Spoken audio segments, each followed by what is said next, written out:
I've sent you the question or the saying I would like you to talk about. Yeah. But to sum up, it's old saying, old Zen saying. Yeah. That says about before you study Zen, mountains are mountains and waters are waters. After you start studying it,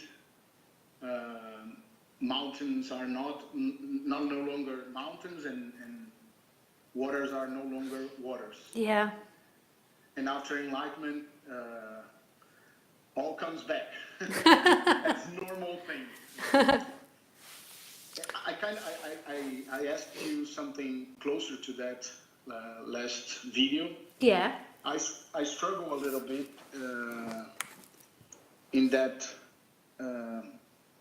after I felt something, after I kind I've got to that conclusion or that awakening. Yeah. For me, it seems a lot of process still going on, you know, and I don't believe I will go to something better than I am now. I don't believe that I have a process to do, you know, like kind of what Tony Parsons says, you know, there's no cause and effect, there's no process, there's no, that feels more true to me. Yeah. And sometimes I see you see that in a different way. Would you comment a little bit on that? What do you think? And Yeah, but Tony Parsons would say it's an energetic shift. Mm-hmm. I think. I mean, like, I shouldn't really quote other teachers. I mean, like, you most probably quote them wrong, but from what I know, like, I don't think it's very fair that you quote him at me, because I think that he does very clearly say it's an energetic shift. But again, I really don't want to go into talking about another teacher. No problem. Yeah. But anyway, the saying or the saying, the Zen sayings goes more to that direction, you know. Yeah. Everything comes to a natural state. Yeah. That, for example, someone that looks at you won't see no difference, you know what I mean? Yeah. So what exactly are you asking me?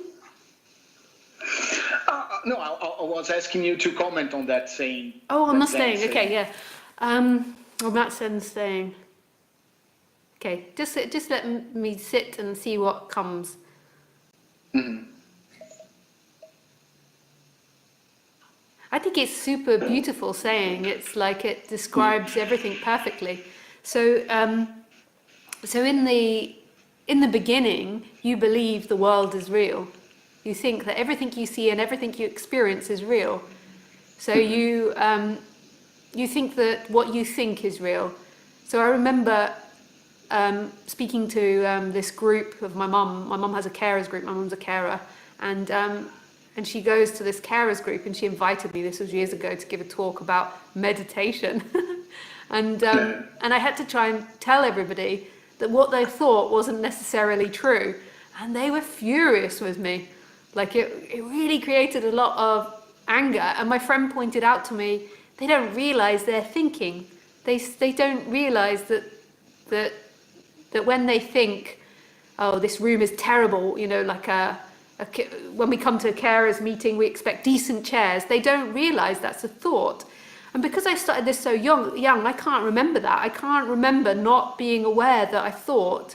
I can't remember being so intertwined with my thoughts that they just felt like reality, like that they felt that was real, and I couldn't even notice I was thinking. But when people start this subject, they're so identified with what they think, with what they feel, with their body, with their past, with what's happened to them, with what they've been taught, that the world and everything is absolutely 100% without doubt real. And so that has to be heavily challenged. So then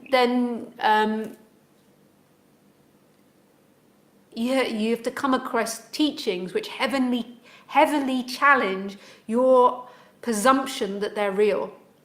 So if you look at non-duality teachings, Buddhist teachings, a lot of spiritual teachings are challenging what you think is.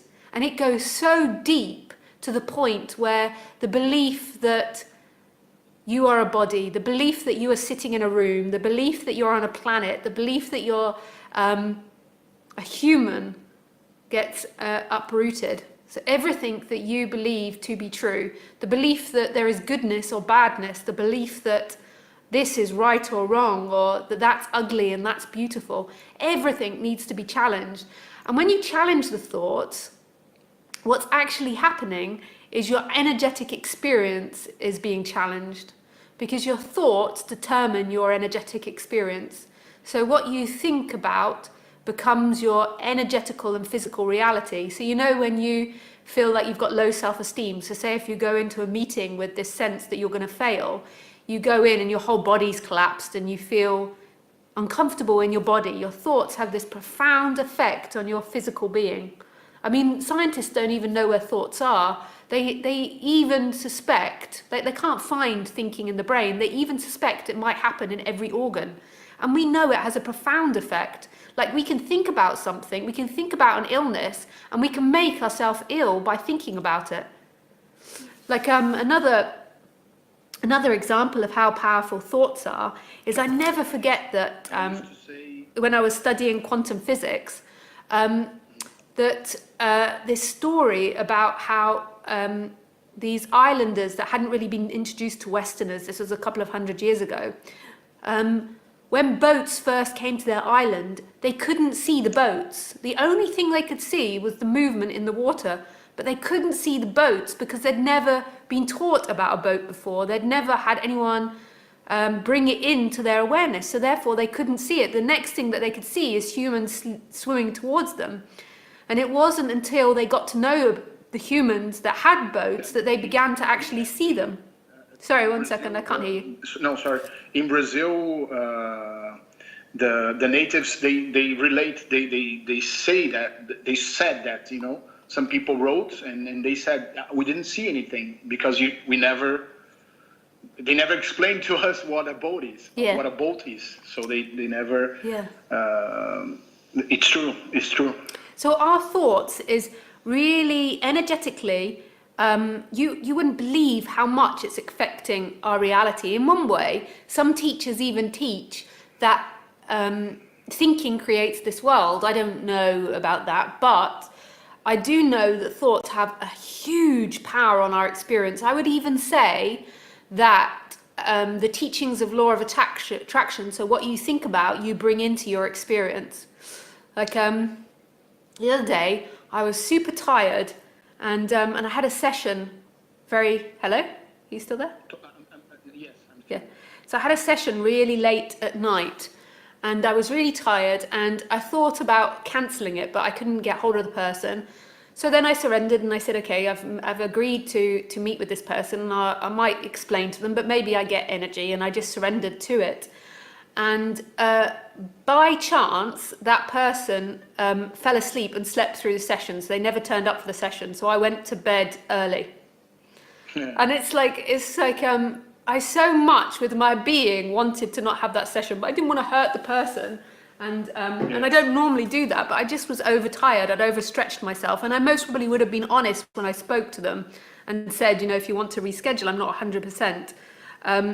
But it got cancelled anyway. We don't know how much our thoughts affect our reality, but I feel like attracts like. So I feel that like what you feel energetically and what you think is what you begin to experience. And I feel like it's a very strong experience thinking. If you see a child and sometimes adults are childlike. Yeah. But if you see a child, they refer or they say there is an alligator underneath their bed. Yeah. And they even get wet, they pee on themselves they get really afraid. Just from their imagination. They don't sleep Yeah. during all the night. But that doesn't make true there is an alligator underneath your bed. And the effect, it's so true, and the effect that believing you're somebody, so the effect of believing that you are a person that moves in time, gives the experience in the body that you're energetically contracted. It gives the experience that your body is your edge. Whereas actually, prior to thinking, the experience is your essence feels everywhere. Like in this moment, you do not feel like you're a limitation. You don't feel like your foot is an edge, or your knee is an edge, or your feelings are an edge. There is simply everything. And that's oneness, that's non-duality. And this is what all the teachers are trying to teach. So that's the part where they're trying to dig up all those pre-assumptions that you've got. And it's not an experience, and it is an experience because it's not an experience because you've always been expanded. It's just the thoughts that have seemingly made you feel contracted. And it's the unpicking of these thoughts, and as they're unpicked, and not all of them have to be unpicked, but as a number of them are unpicked, there is this energetic shift that happens. And suddenly you're no longer contained into the body. You're no longer a limitation. You are everything. And then there has to be a living again, because then that is a profound shift, and that can happen for some people gradually over time, and for some people it's a sudden thing. And in one way it's always a sudden thing, because there's never really the time thing, but just talking in time, sometimes it's slow and sometimes it's sudden.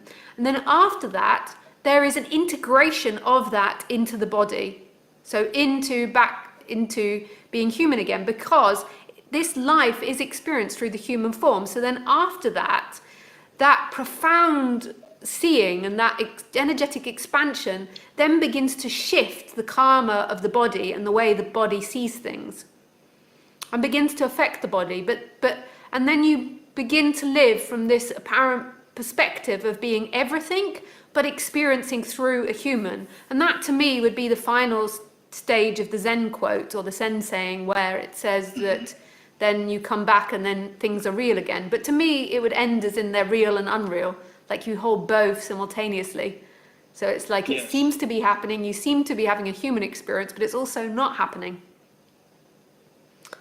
And to me, also, the other problem that I have with the Zen quote, even though I really like it, but the other issue is that the Zen quote makes it sound like it's finished. Nothing finishes in the world of things. So in the human form, you're always going to be integrating that realization and it expanding, because your nature is infinite, so the human can always expand more and grow more. Knowledge is infinite. Everything is infinite. Thanks. So yeah, that's what I say on that. Thanks very much. Oh, with pleasure. It was nice to speak to you. Me too. Yeah, So do I. Yeah, thank you for your question. Nice to meet you. Bye. Bye.